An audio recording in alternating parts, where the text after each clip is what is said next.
in on a secret. Unless you want to pay premium prices, the best place to pick up your organic fertilizer is actually not the garden center. So what's the alternative? Make your own. Seriously. That's because the nutrients that your herbs, plants, and veggies crave are already available in places that you're probably overlooking. And you probably won't have to switch up your weekly routine to find them. That's because these nutrients are already in places that you're already going to, the grocery store or the pet shop, but especially your trash can. Better yet, to make your own plant food, you don't have to be an expert gardener or a chemical engineer. Let me show you how simple it is to make 6 homemade fertilizers that are easy to make, environmentally friendly, and better yet, basically free. Hi, I'm Cassandra from the blog becomingtofarmgirl.com, where I share with you how you can live a farm-fresh life without land or livestock. What you will absolutely come to love about making your own homemade garden fertilizers is that it will save you so much money, especially if you're a small space backyard grower like me. If you're new to gardening, or even if you've been gardening for a while,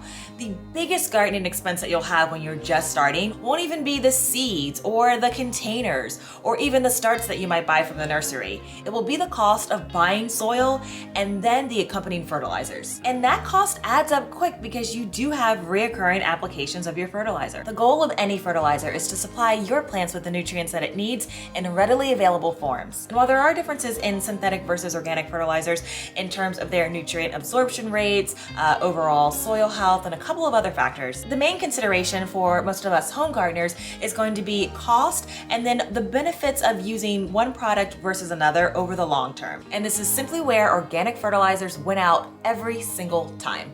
The 3 main nutrients plants need to survive are nitrogen, phosphorus, and potassium. Together, they make up the trace amigas of the garden fertilizer combo known as NPK. And over the next few minutes, I'm going to show you how you can get all 3 quickly and inexpensively. Don't worry about taking any notes. I've tucked in the coordinating blog post below where you can check out where I've sourced all the information, as well as a printable guide to creating your own homemade fertilizer. Now let's get started. You've got to try alfalfa hay tea. Alfalfa hay tea is a fantastic quick release NPK fertilizer for your garden that can be cheaply found at a pet store or livestock supplier. It's a rare find in the garden centers because alfalfa hay is commonly used as a nutritious feed for horses, dairy cows, and cattle. Alfalfa hay tea is excellent for your garden veggies because they contain a naturally derived growth promoter and 5% nitrogen. But there's more. As a multi-purpose fertilizer, NPK values are usually between 3 to 2. Now, if you can, avoid getting the alfalfa pellets or meal because that's much more processed than the stalks. Now, making alfalfa hay tea is pretty simple. All you'll do is take a container, at least a gallon sized or larger. It's ideal to just go ahead and use a 5-gallon bucket. That way you have it on hand throughout most of the summer. But what you'll do is take the hay and fill the container at least 2/3 full. Alfalfa hay is great because it is a natural source for several growth promoters.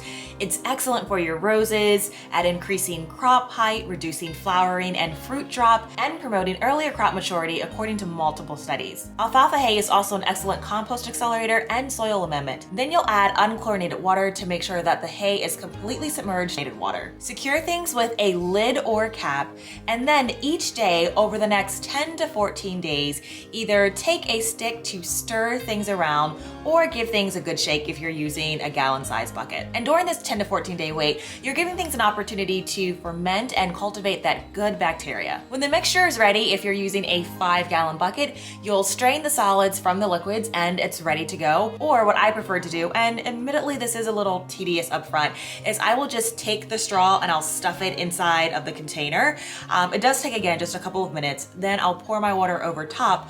But when it's time to go ahead and strain the liquids from the solids, all of the hay just stays in that container and I can easily pour it out. And from here, you can use the alfalfa tea as a weekly fertilizer, either on the leaves of your plants or directly to the soil. I have no excuse why I personally wasn't making this next fertilizer. I'm talking about making your own bone meal, especially because bone meal is not cheap. Bone meal is extremely high in phosphorus and calcium, so it's definitely something that you need in your garden. Your roses, root plants, peppers, and tomatoes, love it. I am an avid food preserver, and so I love canning all the things. Fruits, vegetables, jams, stocks, broths. So I was already in the habit of saving my bones just by sticking them in the freezer so that I could make my own stocks and broths. But after I made my stocks, I was getting rid of them. Secondly, was I really buying bones? Just bones, with no meat? I share my embarrassment so that you can be encouraged to not throw out any of your bones, whether they're from chicken or fish or lamb, ham, turkey, whatever it is. Save your bones. Just store them in freezer bags until you have enough to make this easy recipe. So when you're ready to use them, here's what you'll do. The first thing you've got to do is to make sure that you actually remove all of the meat from the bones. And this is easily done if you decide to use your bones to make a stock or a broth. And what you'll do is just take your bones, submerge them in water, and then simmer them over low to medium heat for 7 to 8 hours in your crock pot or on the stove. After the bones have simmered for a few hours, go ahead and remove them from the broth. And at this point, you can use your fingers to gently nudge any small and lingering pieces of meat off of the bones. Next, rinse the bones under warm water and then place them on a rack or a plate where they can dry undisturbed and uncovered for about 30 days. You'll want the bones to be completely dry and brittle, and the air drying time really depends on the size and density of your bone. But if time isn't on your side, you can use a dehydrator or your oven on the lowest setting to dry for several hours. And don't be afraid to put your bones in an area of the house that is a bit warmer. We have a small room upstairs that typically is pretty warm, but I'm also trying to start some peppers and tomatoes, and so I had a small little heater and my mini greenhouse. I'm also making a SCOBY, and then I had my plate of bones. So I kind of just set everything in and around this small area where everything could just take advantage of the heat. After the bones are dry, they'll be ready to ground into a powder. You can do this with a blender or a mortar and pestle.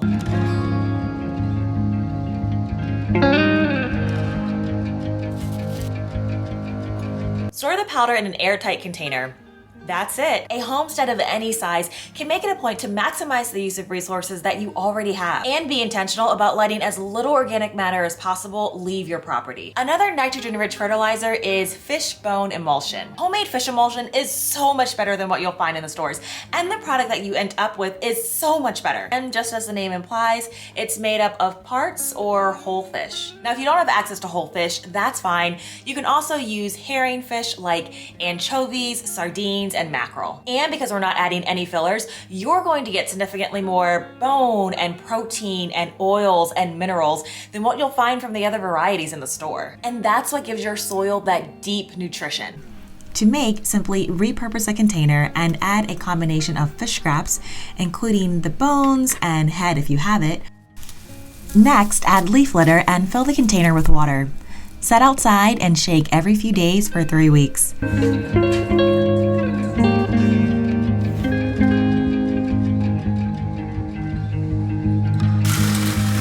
Then it's ready to be diluted and used.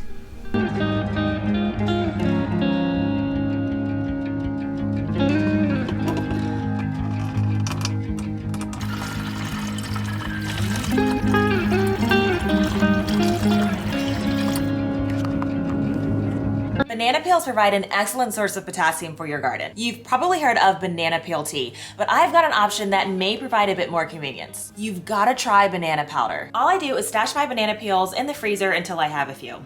When I finally have enough to fill 1 to 2 quart-sized gallon bags, I remove them from the freezer and allow them to defrost. Then I cut them into roughly 1/2 to 1 inch pieces and space them out on my dehydrator racks so that they're not touching, which allows air to move freely at a temperature of around 120 for 5 to 7 hours. You'll know they're finished when they're crisp, extremely dark, and snap easily. Wait for the peels to completely cool, then pulverize them in your food processor or blender until they take on a powdered consistency.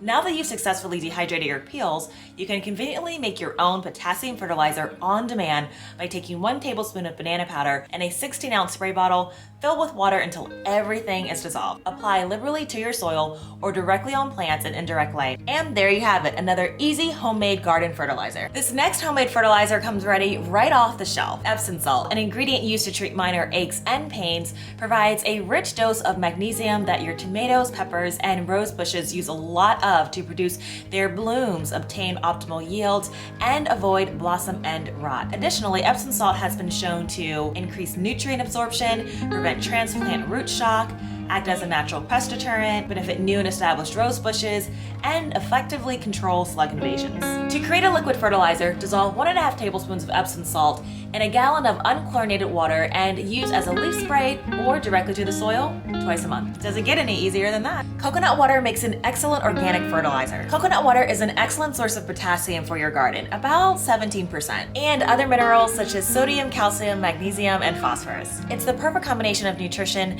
that supports your roots, leaves, flowering fruits, and veggies. To use coconut water as a liquid fertilizer, dilute the coconut water by taking 3.5 tablespoons of fresh and raw coconut water with 4 cups of chlorine-free water.